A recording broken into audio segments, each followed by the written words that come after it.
Dubbed the Little Blue Men, China's little-known maritime militia is the bad cop of the sea. They do the dirty work that China's navy won't.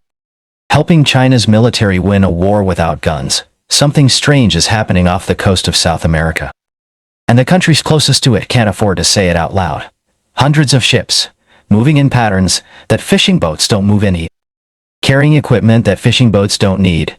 So, there are essentially civilian ships that do normal civilian stuff most of the time, staying at sea for months without ever entering a port, and every time a patrol vessel gets close they adjust, together, all at once. Scientists have noticed, satellite analysts have noticed, so why does it keep getting called fishing? You're about to find out why. The space surveillance angle, nobody expected. If fleets at sea weren't complicated enough, the story now stretches into space. Because the same vessels operating off South America's coast are increasingly being tracked, not just by patrol boats, but by satellites designed to detect electronic fingerprints. And here is the twist. China is launching more of those satellites than almost anyone else. Over the last decade, China has deployed constellations capable of ocean observation, synthetic aperture radar imaging, and radio frequency detection. Companies like Spasti and state-backed aerospace programs have developed satellites that can monitor maritime traffic, regardless of cloud cover or darkness. Synthetic aperture radar can detect large metal objects on the ocean surface with precision, measured in meters. Radio frequency satellites can hear radar emissions from ships, even if AIS is turned off. Now here's the theory defense analysts whisper about. What if the fleet is not only being watched, but also feeding data upward? Modern industrial vessels are equipped with radar, sonar, satellite, uplinks, and high-bandwidth communications. Data collected for navigation and fish tracking, ocean temperatures, current patterns, seabed topography can theoretically be aggregated. In a world where oceanographic intelligence has military value, that information becomes strategic. Fun fact. Detailed oceanographic mapping improves submarine stealth by predicting how sound waves travel underwater. Temperature layers and salinity gradients change acoustic behavior. Fishing vessels routinely gather this type of data to optimize catch zones, and there's another layer. China's Baidu satellite navigation system, an alternative to GPS, now provides global coverage. Vessels equipped with Baidu receivers operate independently of Western-controlled satellite systems. That means navigation, coordination, and encrypted messaging can occur within a closed ecosystem. No proof exists that these fleets are directly linked to military command. Officially, they are commercial, but analysts note something unusual. The level of technological integration on civilian fleets is unusually high when you combine persistent offshore presence, advanced onboard sensors, dedicated resupply ships, and space-based observation networks. The result is something unprecedented. A civilian fleet operating with near real-time global awareness. The floating supply empire. No one is tracking. If the vessels hugging South America's maritime boundaries raise military questions, the ships sitting quietly behind them raise economic ones, and almost nobody talks about them. Because behind every visible fishing fleet is an invisible logistics machine. Satellite analysts from organizations like Global Fishing Watch and the Stimson Center have documented the presence of massive refrigerated cargo vessels known as reefers, stationed 20 to 40 nautical miles beyond exclusive economic zones. These ships rarely fish, they wait. Here's why that matters. A single industrial squid vessel can remain at sea for 6 to 12 months without entering port. That sounds impossible until you understand transshipment. At night, smaller boats approach reefers with AIS systems switched off. Catch is transferred in bulk, sometimes hundreds of tons in a single exchange. In return, the fishing vessels receive fuel, food, spare parts, and crew rotations. This floating resupply system turns the fleet into a semi-permanent offshore colony. Fun fact. Modern reefer ships can hold over 4,000 metric tons of frozen cargo. More than enough to carry the annual squid harvest of entire coastal communities. Once loaded, they sail to distant ports in Asia or sometimes to transshipment hubs where the seafood enters global supply chains labeled as high season. And here's where the theory becomes more interesting. Control the resupply chain, and you control fleet endurance. Maritime analysts note that sustained offshore presence allows a nation not only to fish continuously, but to normalize physical occupation of a maritime space. When hundreds of vessels operate year-round in the same corridor, that area slowly becomes operationally familiar, mapped, tested, measured. Some South American policymakers quietly worry this creates a kind of gray zone presence, not military, not civilian, something in between. Because endurance equals influence, and the longer a fleet can stay without touching port, the less leverage coastal states actually have it. The military question no one wants to ask. For years, the conversation about Chinese vessels off the coast of South America has centered on fishing, squid, tuna, shark. But inside defense circles in Buenos Aires, Santiago, and Washington, another theory keeps resurfacing. And it has nothing to do with seafood. It starts with positioning. Argentine naval authorities have repeatedly documented fleets sitting in tight, grid-like formations right along the 200 nautical mile boundary of its exclusive economic zone, not drifting randomly, not scattered. Structured, coordinated, sometimes hundreds of vessels forming what analysts describe as a floating wall of steel stretching for miles. That kind of formation is efficient for industrial fishing, but it is also efficient for something else: surveillance mapping. Modern fishing vessels are not just nets and engines. Many carry advanced sonar, capable of scanning deep underwater terrain. They map seafloor contours to locate squid concentrations. But that same bathymetric data is precisely what submarine commanders need to navigate silently through foreign waters. Detailed seabed mapping reduces acoustic detection risk, according to maritime security researchers.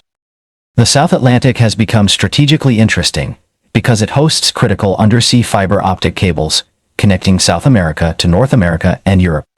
Mapping seabeds near those routes could provide valuable strategic intelligence in the event of geopolitical tension. Then there's the maritime militia theory, in the South China Sea.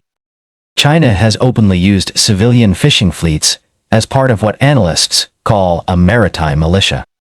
Vessels that appear civilian but operate in coordination with state objectives. The Pentagon's annual China Military Power Report has repeatedly acknowledged this structure. The question many South American defense analysts quietly ask is simple: could elements of that model be extending outward in 2023? Argentine authorities reported incidents where Chinese vessels maneuvered collectively when approached by patrol craft, altering course in unison. That level of synchronized movement requires communication discipline and centralized coordination. Fun fact: a single large squid vessel can process up to several hundred tons of catch per voyage. Now imagine that multiplied across hundreds of ships operating simultaneously just outside sovereign waters. Officially, they are there for fishing, and legally many remain just beyond the line. But when a fleet that large moves with that much precision, defense planners do not just see nets, they see potential leverage, and in geopolitics, potential is often everything. The undersea cable proximity that has analysts nervous: if fleets, satellites, subsidies, insurance, and environmental pressure weren't enough, there's one more layer that has quietly entered the conversation: undersea cables. More than 95% of global internet traffic travels through fiber optic cables laid across the ocean floor. South America is connected to North America, Europe, and increasingly Asia through a growing network of these submarine lines. Brazil alone hosts multiple major cable landing points, linking to transatlantic routes. Chile and Peru connect into Pacific systems that bridge toward Asia. Here's the detail that makes security experts uneasy. Some of the most heavily trafficked fishing corridors overlap with cable pathways. Fishing vessels routinely drag long lines, nets and gear across vast areas of seabed. Accidental cable damage is not rare, globally. Fishing activity accounts for a significant share of undersea cable faults each year. Repairs can take weeks and cost millions. Now add another variable: modern ocean mapping sonars, used for locating squid concentrations, are capable of generating detailed seabed imagery. The same seabed contains fiber cables. typically buried only 1 to 3 meters beneath sediment in shallower waters, and often exposed entirely in deeper regions. There is no public evidence that distant water fleets are intentionally targeting cables. But analysts at several maritime security forums have pointed out something practical. Persistent presence near infrastructure provides familiarity. It creates knowledge of routes, depth variations, maintenance windows and response times. Fun fact, when an undersea cable is damaged, specialized repair ships must sail to the fault location, deploy grappling hooks to retrieve the line from depths that can exceed 4,000 meters, splice it, and relay it. A process that can take days depending on weather and depth. In 2023, multiple countries increased monitoring of cable-adjacent maritime activity after incidents elsewhere in the world raised concerns about critical infrastructure vulnerability. The theory some strategists discuss quietly is not about sabotage today. It is about optionality tomorrow. The environmental domino effect, no one can reverse, beyond the geopolitics, beyond the satellites and subsidies. There is something far more difficult to measure: ecological tipping points. Marine scientists studying the Humboldt Current, one of the most productive marine ecosystems on Earth, have warned that industrial-scale squid extraction off Peru and Chile could trigger cascading biological shifts that last decades. The Humboldt system supports nearly 20% of the world's wild-caught fish supply. It functions like a conveyor belt of nutrients, pulling cold, oxygen-rich water from deep ocean layers to the surface. Jumbo flying squid, the primary target of many distant water fleets, are not just seafood, they are mid-level predators. They feed on smaller fish and are prey for sharks, tuna, sperm whales, and sea lions. Remove them at scale, and you disrupt multiple layers of the food web. Fun fact: a single large industrial squid vessel can deploy hundreds of powerful LED lamps at night, some exceeding 1,000 kilowatts of combined light output, to attract squid to the surface from space. Satellite imagery often shows these fleets glowing like floating cities in the dark Pacific. Here's where the concern deepens. Marine biologists from Chile have documented shifts in squid migration timing over the past decade, some attributed to warming waters linked to climate change. Others suggest that sustained industrial pressure may be forcing behavioral adaptation, meaning squid populations are moving earlier, deeper, or farther offshore, and when prey species move, predators follow. That creates instability for local fisheries already operating with smaller boats and limited range. There is also the carbon dimension. Large industrial trawlers burn enormous amounts of marine diesel. A study published in Nature estimated that global fishing fleets emit roughly 1% of worldwide CO2 emissions annually, comparable to some mid-sized countries, so the question becomes bigger than sovereignty. What happens when industrial fleets concentrate pressure on a single corridor year after year, unlike a financial system? An ecosystem cannot be bailed out. Recovery timelines for depleted squid populations can stretch decades, especially when combined with ocean warming events like El Niño. The debt trap at sea. How control extends beyond the water if the fleet itself raises strategic questions. The money behind it may be even more powerful, because maintaining thousands of vessels, thousands of miles from home, is expensive. Fuel, crew wages, maintenance, refrigeration, satellite communications. It adds up to millions per voyage. So how does it remain profitable when operating so far from Chinese waters? Part of the answer lies in state subsidies. According to research from the Overseas Development Institute and the OECD, China provides billions of dollars annually in fishing subsidy, including fuel support and vessel construction financing. Some estimates suggest fuel subsidies alone can reduce operating costs by up to 30%. That makes distant water operations economically viable where they otherwise wouldn't be. But the more interesting layer is financial diplomacy.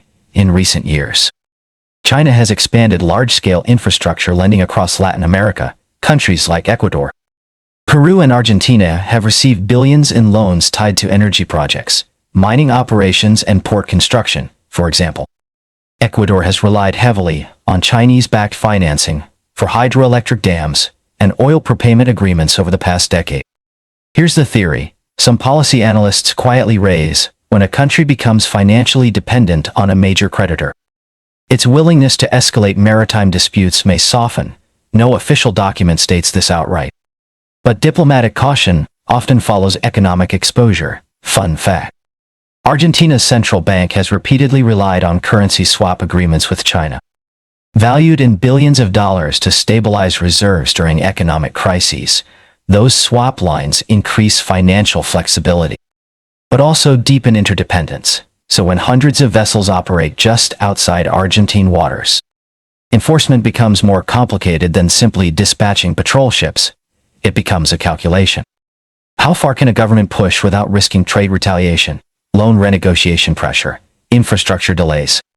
This is where maritime presence blends with macroeconomics. The quiet expansion into Antarctica's front yard, if the fleets clustering along South America's coast are already controversial, what's happening just a little farther south is even more unsettling. Because the edge of the Southern Ocean near Antarctica has become the next frontier. Industrial squid fleets operating off Argentina and Chile are only a few hundred nautical miles from the waters governed by the Commission for the Conservation of Antarctic Marine Living Resources. CMLR, the treaty system established in 1982, regulates fishing in one of the planet's most fragile ecosystems. Why does that matter? Because Antarctic waters are not just remote, they are strategically priceless. They hold vast krill stocks, which are a foundational species in the Antarctic food web. Krill feed whales, seals, penguins, and fish. But krill are also in growing demand for aquaculture feed, pharmaceuticals, and omega-3 supplements. Fun fact. Antarctica contains an estimated 400 trillion tons of krill biomass in peak years. That's one of the largest single species biomasses on Earth. China has steadily increased its Antarctic fishing presence over the past decade, while operating legally within CMLR quotas. Its fleet expansion has drawn attention. In 2022, China operated one of the largest krill fleets in Antarctic waters, using advanced midwater trawling vessels capable of processing catch on board immediately. Here's the theory some analysts discuss quietly. Persistent industrial presence in waters bordering Antarctica could create long-term influence in future negotiations over resource access. The Antarctic Treaty currently prohibits mineral exploitation and limits militarization, but it is set for review in coming decades. And as climate change alters ice coverage and accessibility, previously unreachable areas may become navigable. Now, imagine a nation that already has operational familiarity with those waters. Vessels trained for extreme conditions. Logistics chains established, satellite coverage calibrated from a distance. It's krill harvesting under strict quotas, up close. It looks like the artificial intelligence command network behind the fleet. If the ships at sea look coordinated, there's a reason for that. And it may not just be radios and captains making calls. Over the past decade, China has heavily invested in artificial intelligence systems designed to optimize industrial fishing efficiency. Academic papers from Chinese maritime universities have openly discussed AI-driven route optimization models that analyze ocean temperature, chlorophyll concentration, current speed, lunar cycles, and historical catch data to predict where squid shores are likely to surface. Fun fact, jumbo flying squid are highly sensitive to water temperature gradients of just 1–2 degrees Celsius. Satellite-monitored sea surface temperature maps can pinpoint where nutrient upwellings are strongest. Feed that into machine learning models, and you don't just fish, you predict it. Several Chinese tech firms now provide smart fleet management platforms capable of real-time vessel coordination.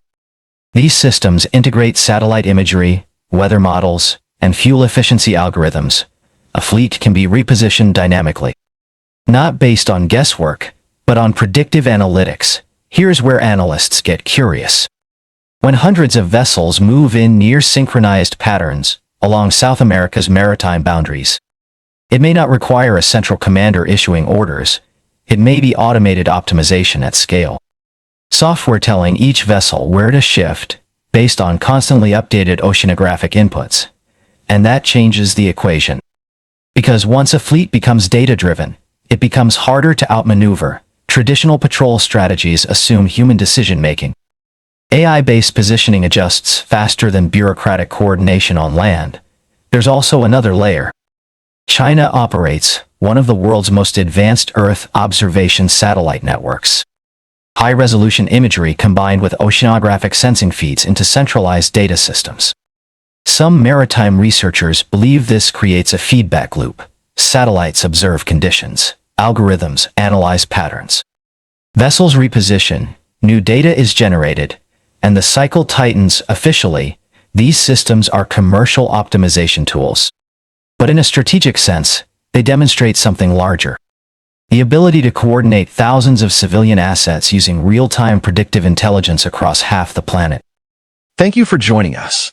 Feel free to click on one of the cards on the screen to watch another video.